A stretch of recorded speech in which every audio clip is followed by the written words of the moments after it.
Fala galera, grande abraço para você que acompanha o canal Orlando Batista Esportes e terminou mais uma rodada da Copa do Nordeste, a terceira, e duas partidas foram realizadas na noite desta quinta-feira.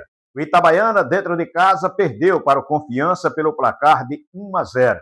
Já a equipe do Asa, jogando em Arapiraca, no estádio Coraci da Mata Fonseca, derrotou o CRB pelo placar de 2-0. Os gols aconteceram ainda no primeiro tempo e você acompanha a partir de agora. O primeiro gol foi marcado pelo Alex Bruno, uma jogada construída pelo lado esquerdo de ataque da equipe do Asa, feito o cruzamento, a bola voltando para a área da equipe do CRB, entre dois zagueiros livres. O Alex Bruno chuta no lado direito do goleiro Matheus Albino, que nada pôde fazer. O segundo gol foi uma entrega do jogador Maicon, que acabou desviando a bola, dando praticamente uma assistência para que o Vando chegasse, batendo forte e finalizando para as redes da equipe regatiana, fazendo 2-0 no primeiro tempo.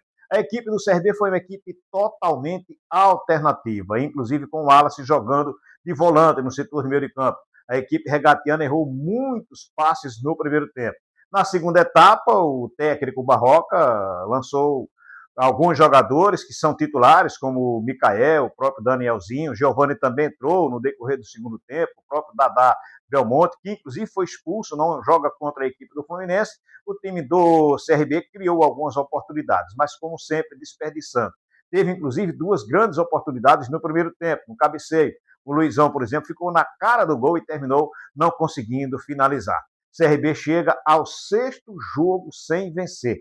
E aí, já são 3 jogos na Copa do Nordeste, é o último colocado do seu grupo, o grupo B, e ainda não venceu na Série B do Campeonato Brasileiro. A equipe do Asa, com a vitória, reassumiu a liderança do grupo A, tem agora 7 pontos, seguido do Vitória, que tem exatamente 6 pontos conquistados. O Asa, portanto, na briga por classificação para a próxima fase da competição e o CRB se complicando cada vez mais. Após a partida, o treinador da equipe regatiana falou com a imprensa. Vamos acompanhar o que o Eduardo Barroca falou e principalmente da análise da partida que ele também fez. Acho que a gente cometeu alguns erros defensivos que nos custaram 2 gols cedo. E num jogo decisivo como era esse jogo hoje, a gente não poderia ter cometido esses erros. Depois passamos o resto do jogo todo tentando buscar o primeiro gol para voltar ao jogo. No primeiro tempo tivemos algumas chances de bola parada, menos chances, não muito. No segundo tempo acho que a gente melhorou, criou oportunidades. Mas não conseguimos fazer o primeiro gol, que era o nosso objetivo, que era fazer o primeiro gol para conseguir voltar ao jogo. Então, fizemos as trocas, tentamos, mas não fomos capazes de reverter uma adversidade que a gente deu para o adversário no início do jogo. Professor, a gente imagina que essa decisão de colocar um time misto / reserva é colegiada, não somente sua. Mas não te preocupa em termos de cargo, que a gente sabe que no Brasil funciona sempre assim. O CRB chega ao 6º jogo sem vencer. Essa pressão que vem de fora, às vezes de dentro também, não te preocupa não, para a sequência da competição, colocar em mais um jogo o risco da vitória, colocar um time reserva? Não, assim, hoje, sendo bem honesto, os jogadores ficaram fora, eles não tinham a menor condição de entrar, tanto que alguns deles vieram para o banco e tal, mas a gente nem cogitou a possibilidade de colocá-los.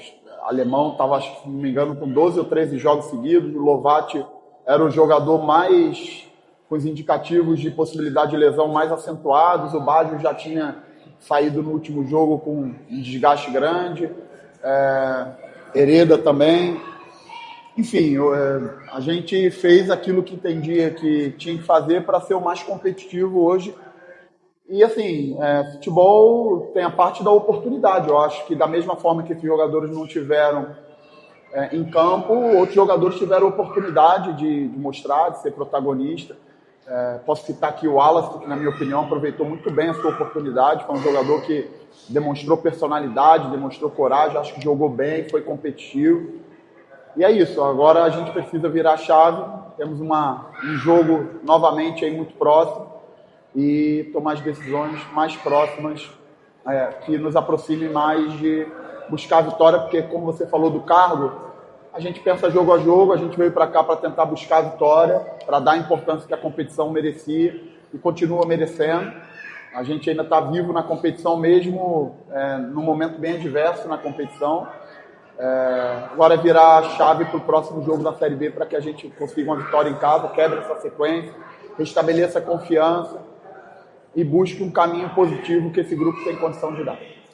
Professor, o calendário é bastante extenso, veio de um jogo no domingo, hoje já quinta-feira, alguns jogadores vêm fazendo trabalho no departamento médico e hoje entrou com um time misto. Você acha que essa alta carga de jogos acaba dificultando também na sequência da temporada, porque tem o Campeonato Brasileiro da Série B como também prioridade, tem a Copa do Nordeste, são muitos campeonatos e dessa forma precisa mesclar de alguma forma para ter algum tipo de gás para dar continuidade. Existe alguma prioridade para poder abdicar usar um time alternativo para colocar força total no Campeonato Brasileiro?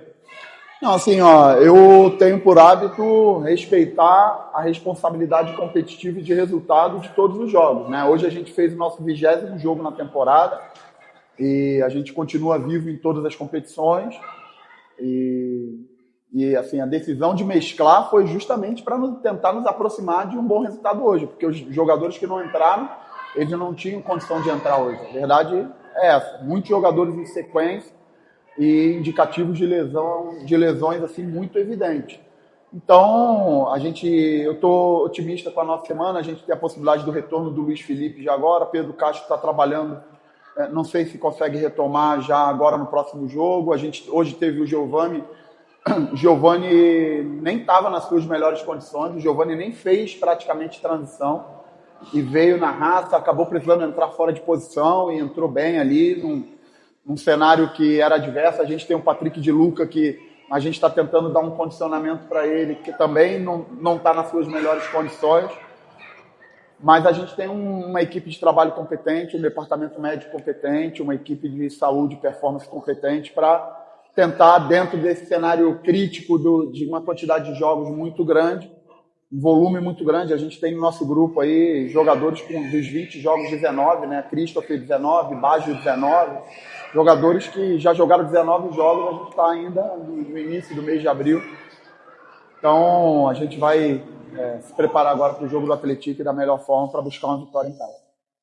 Professor Barroca, primeiramente, boa noite.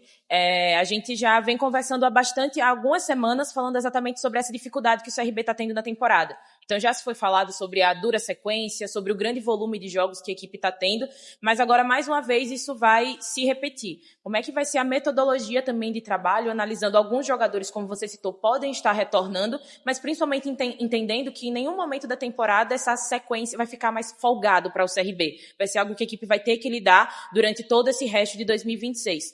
Como que é o pensamento, como é que vai ser a metodologia para que, mesmo com esses pontos negativos, mesmo com essas dificuldades, o CRB consiga voltar a jogar um bom futebol? Não, o primeiro ponto de emergência agora é voltar a ganhar. A gente precisa voltar a ganhar, porque a vitória ela traz lucidez para que a gente vá tomando decisões mais equilibradas. Eu acho que a confiança vai se restabelecendo e no momento não tem nada mais importante do que buscar a vitória no próximo jogo, né? E tomar as decisões que nos levem ao caminho da vitória no jogo com o Atlético.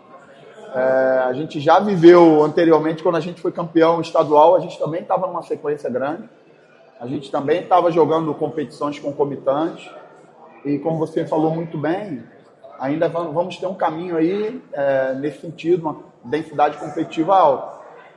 Precisamos ganhar para restabelecer a confiança, para ir tomando as decisões mais equilibradas, torcer para que esses jogadores que estejam fora retornem e consigam se manter e conseguir estabelecer rendimento, fazer a avaliação interna das oportunidades que a gente está dando, de quem está aproveitando não, e quem não está aproveitando, fazer as cobranças, porque eu acho que isso é muito importante, explicar que a gente precisa entregar resultado, a gente precisa melhorar, sendo bem honesto, a gente precisa melhorar em alguns pontos, e com certeza amanhã mesmo eu já vou ter essa conversa com o Guru, já tenho tido e amanhã vou ter novamente.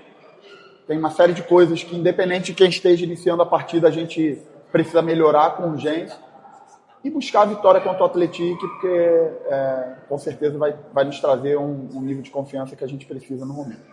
Barroca, quanto ao Christopher, tem uma previsão de quando ele volta, quando ele pode estar disponível para atuar mais uma vez?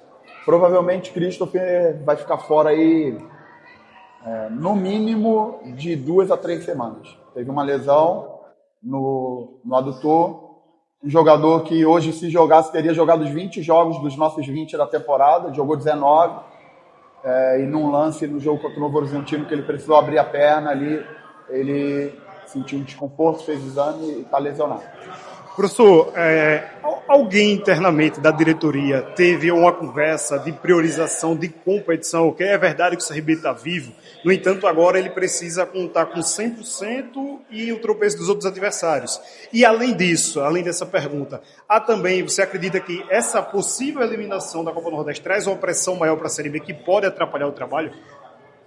Não, assim, a gente precisa ganhar, Iverson, porque a gente está um tempo sem ganhar, e um clube desse tamanho, com um tempo sem ganhar, isso traz muito desconforto para todo mundo, traz desconforto principalmente para a gente, né? Traz um desconforto para o torcedor, traz um desconforto para os jogadores, traz um desconforto em todos os cenários. A gente precisa buscar uma vitória para estancar esse momento adverso que a gente está vivendo. Também a gente precisa encarar o momento adverso de forma frontal, reconhecer que a gente precisa melhorar, reconhecer que todos nós precisamos entregar algo diferente já no próximo jogo. A gente tem tentado.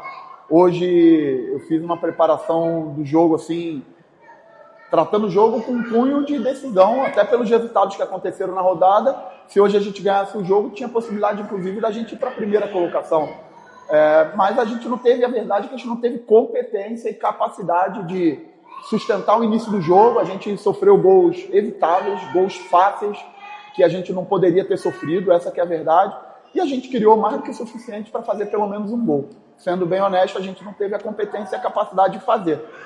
Vamos ter que conversar internamente, nos cobrar, melhorar para entregar melhor já no próximo jogo com o Atlético. Tá aí então o técnico Eduardo Barroca falando aqui no canal Orlando Batista Esportes. Agora o CRB vira a chave, pensa na Série B do Campeonato Nacional. Ainda não venceu, joga dentro de casa no próximo domingo contra a equipe do Atlético, 8 da noite no estádio Rei Pelé. Já o Asa volta a pensar agora na Série D do Campeonato Brasileiro. Estreou dentro de casa, sem vitória, um empate contra a Jacuipense em 0-0. Naquela partida, um time totalmente modificado. Na partida contra o CRB, ele já usou praticamente o time titular e é esse que vai jogar contra o CSE, fazendo um clássico do interior alagoano no próximo domingo. O jogo acontece às 4 da tarde no estádio Juca Sampaio, em Palmeiras dos Índios. Eu quero abraçar você que esteve conosco do início ao fim do vídeo. Por gentileza, deixa o teu like, faz o teu comentário. Se você não é inscrito no canal, faz a inscrição, ativa o sininho, porque assim você recebe